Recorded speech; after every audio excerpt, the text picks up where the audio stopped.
श्री स्वामी समर्थ. नमस्कार, मी नंदिनी. माझ्या यूट्यूब चॅनलवर तुमचं खूप मनापासून स्वागत करत आहे. तुमच्या मनातील सर्व चांगली इच्छा स्वामी महाराज पूर्ण करो ही स्वामींच्या चरणी प्रार्थना करते आणि आजच्या व्हिडिओला सुरुवात करते. तत्पूर्वी तुम्ही जर चॅनलवर नवीन असाल तर चॅनलला सबस्क्राईब करा. त्याचबरोबर शेजारचं जे बेल आयकॉनचं बटन आहे ते प्रेस करा, जेणेकरून मी जेव्हा नवीन व्हिडिओ अपलोड करेन त्याचं नोटिफिकेशन तुम्हाला मिळेल आणि तुम्ही एकही व्हिडिओ मिस करणार नाही. तर चला करूया व्हिडिओला. मार्गशीर्ष महिन्यामध्ये पहा, चंपाषष्ठी नावाचं हे व्रतसुद्धा केलं जातं. तर या व्रताला खंडोबाचे नवरात्र असंही म्हटलं जातं.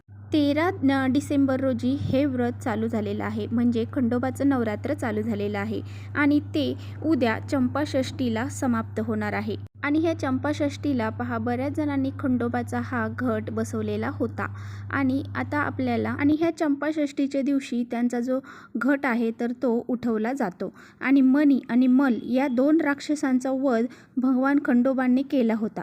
या दिवशीच मल्हारी रायाने आपल्या जे काही लोक आहेत त्या लोकांना या संकटातून मुक्त केले होते. यामुळेच या मार्तंड भैरवांचा हा जो उत्सव आहे चंपाषष्ठीचा नवरात्राचा, तो उत्सव साजरा केला जातो. या दिवशी पहा, खंडोबारायांची विशेष अशी पूजा केली जाते आणि खंडोबारायांवरती पिवळा भंडारा असतो तो, आणि त्यामध्ये थोडेसे नारळाचे तुकडे करून नारळ आणि हा जो भंडारा आहे तो उधळला जातो, हवन केले जाते. त्याचबरोबर खूप सारी पूजा अर्चा केली जाते आणि त्यानंतर हा जो भंडारा आहे तर तो भंडारासुद्धा केला जातो, म्हणजे भरपूर जणांना जेवणसुद्धा करवलं जातं. जेजुरी गडावर ह्याचा उत्सव अत्यंत उत्साहाने साजरा केला जातो. चंपाषष्ठीच्या दिवशी खासकर वांग्याचे पदार्थ तयार केले जातात आणि या दिवशी खंडोबारायाला भंडारा उधळला जातो आणि तळी भरली जाते. तर पहा, ही तळी कशी भरली जाते, तर एका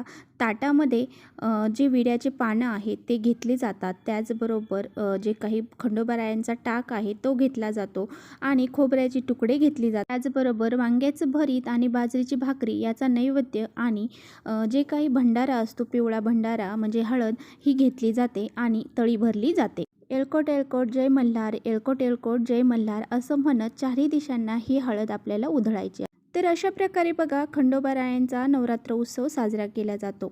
म्हणून आवर्जून उद्या चंपाषष्ठीच्या दिवशी अशा हा आपल्याला घरामध्ये तळी भरायची आहे आणि खंडोबारायाचा जो चंपाषष्ठीच्या दिवशी घट उठणार आहे त्या दिवशी अशा प्रकारे तळी भरून आपल्याला खंडोबारायांप्रती आपली कृतज्ञता व्यक्त करायची आहे. आता बघा, आपल्याला आंघोळीच्या पाण्यामध्ये कोणता उपाय करायचा आहे, काय वस्तू आपल्याला आंघोळीच्या पाण्यामध्ये टाकायची आहे आणि काय होईल की ह्या आंघोळीच्या पाण्यामध्ये जर आपण अशी काही वस्तू टाकली तर नकारात्मक शक्ती ज्या असतात, करणी बाधा जी असते, वाईट बाधा जी असते ती नष्ट होऊन जाते आणि आपली कठीणातील कठीण इच्छा ही 1 दिवसात पूर्ण होते. इतका हा प्रभावशाली उपाय आपल्याला उद्या आंघोळीच्या पाण्यामध्ये करायचा आहे. त्याचबरोबर बघा, आपले शत्रुबाधा असेल किंवा मग कुणीतरी आपल्या घरावरती काहीतरी केलेलं असेल तर ह्या सर्व गोष्टी नष्ट होऊन जातात. आपल्याला आंघोळीच्या पाण्यामध्ये काय टाकायचं आहे याबद्दलची सर्व माहिती आपण व्हिडिओमध्ये पाहणार आहात, त्यामुळे व्हिडिओ कुठे स्किप न करता शेवटपर्यंत नक्की बघा, जेणेकरून तुमच्यापर्यंत योग्य ती माहिती पोहोचली. तर पहा, बऱ्याचशा जणांच्या मनामध्ये खूप साऱ्या कठीण इच्छा असतात, त्या खूप साऱ्या दिवसापासून इच्छा असतात पण त्या पूर्ण होत नाहीत. आणि ह्या इच्छा आपल्या का पूर्ण होत नाहीत, तर आपल्या घराला काही दोष लागलेले असतात, नकारात्मक शक्ती आपल्या घरामध्ये असतात किंवा मग कुणीतरी करणी बाधा, शत्रुबाधा आपल्यावरती असते. त्यामुळे ह्या सर्व गोष्टी आपल्या शक्य होत नाही आणि ह्या सर्व गोष्टी शक्य होण्यासाठी आपल्याला आपल्या घरामध्ये पहा असे काही उपाय करायचे असतात. तर पहा, आंघोळीच्या पाण्यामध्ये आपण अशी काही वस्तू जर टाकली तर आपल्या जीवनामध्ये ज्या काही नकारात्मक शक्ती आहेत तर त्या दूर होऊन जातील. तर पहा, आंघोळ करताना आपण जर आंघोळ काहीतरी गोष्टी टाकून जर केलं, गंगा जल जर टाकून जर आपण आंघोळ केली तर आपल्या शरीराची शुद्धी तर होतेच, त्याचबरोबर मनाची शुद्धी देखील होत असते. त्यामुळे असे हे पवित्र गोष्टी टाकून आपण आंघोळ करायची आहे. तर पहा, जे गरुड पुराणामध्ये असं सांगितलं आहे की आपण जेव्हा आंघोळ करतो त्यावेळेस आपले जे पित्र आहेत तर ते आपल्या अवतीभोवती असतात आणि त्यांचा आत्मा आणि तृप्त होऊन त्यांना मोक्षप्राप्ती होत असते. त्यामुळे ते पाणी पिण्यासाठी आपल्या आसपास येत असतात आणि हे असे काही वस्तू टाकून जर आपण आंघोळ केली तर आपल्याला जे काही पितृदोष असेल तो सुद्धा दूर होऊन जातो. तर पहा, आपल्याला काय करायचं आहे, तर पहा, आपल्याला खोबऱ्याचा छोटासा तुकडा घ्यायचा आहे. त्याचबरोबर जो भंडारा म्हणतात म्हणजे हळद ती घ्यायची आहे आणि उजव्या हातामध्ये हातामध्ये घेऊन आपल्याला येळकोट येळकोट जय मल्हार असं 11 वेळा म्हणायचं आहे.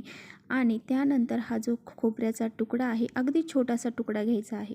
त्याचबरोबर हे जे आपण खोबऱ्याचा तुकडा आणि हळद आहे तर ती आपल्याला अंघोळीच्या पाण्यामध्ये टाकायची आहे आणि या पाण्याने अंघोळ करायची आहे. हे करत असताना आपल्याला आपल्या मनातली जी इच्छा आहे तर ती व्यक्त करायची आहे, ती परमेश्वराला सांगायची आहे, ती आपल्याला खंडोबारायांना सांगायची आहे. त्यामुळे बघा, या चंपाषष्ठीच्या दिवशी असा हा आपण जर उपाय केला तर आपल्यावरती खंडोबाराय प्रसन्न होत असतात. आपल्या कुंडलीमध्ये भरपूर सारे दोष असतात, अडचणी असतात, संकट असतात, ग्रहदोष असतात. म्हणजेच आपल्याला काही ग्रह असे असतात ते आपले मजबूत नसतात. त्यामुळे आपल्याला आपले ग्रह मजबूत करण्यासाठी असे काही उपाय अंघोळीच्या पाण्यामध्ये करायचे असतात. किंवा मग आपण जे काही उपाय सांगतो त्यामध्ये जर आपण डेली जीवनामध्ये असे उपाय केले तर आपल्या ग्रहदोष जे आहेत ते नष्ट होऊन जातात आणि आपल्या ज्या काही कामं आहेत, तर आपण एखादं महत्त्वाचं काम करण्यासाठी गेला आहात तर ते काम पूर्ती जाते किंवा मग आपले कष्ट मेहनत आहे त्याला नशिबाची साथ मिळते. त्यामुळे असे हे छोटे छोटे उपाय जर आपण आपल्या जीवनामध्ये रोज केले तर आपल्या जीवनामध्ये नक्कीच बदल होईल आणि आपल्या जीवनामध्ये खूप सारी प्रगती होईल. खंडोबारायाचं दर्शन हे आपल्याला चंपाषष्ठीला जर त्यांच्या मूळ ठिकाणी म्हणजे जेजुरीला जाऊन जर करणं शक्य झालं तर नक्की करा. आणि जर शक्य नसेल तर आपल्या घरी छोटीशी तळी भरून त्यांचं आपण स्मरण करायचं आहे. अशा काही गोष्टी करून पहा, आपल्याला भगवंतांना म्हणजेच खंडेरायांना प्रसन्न करायचं आहे, त्यांची कृपा आशीर्वाद मिळवायचे आहे. तर चला इथेच करते व्हिडिओचा एंड. व्हिडिओ आवडला असेल तर नक्की लाईक करा. चॅनलवर नवीन असाल तर चॅनलला सबस्क्राईब करा. परत भेटूया अशा छानशा व्हिडिओसोबत. तोपर्यंत श्री स्वामी समर्थ.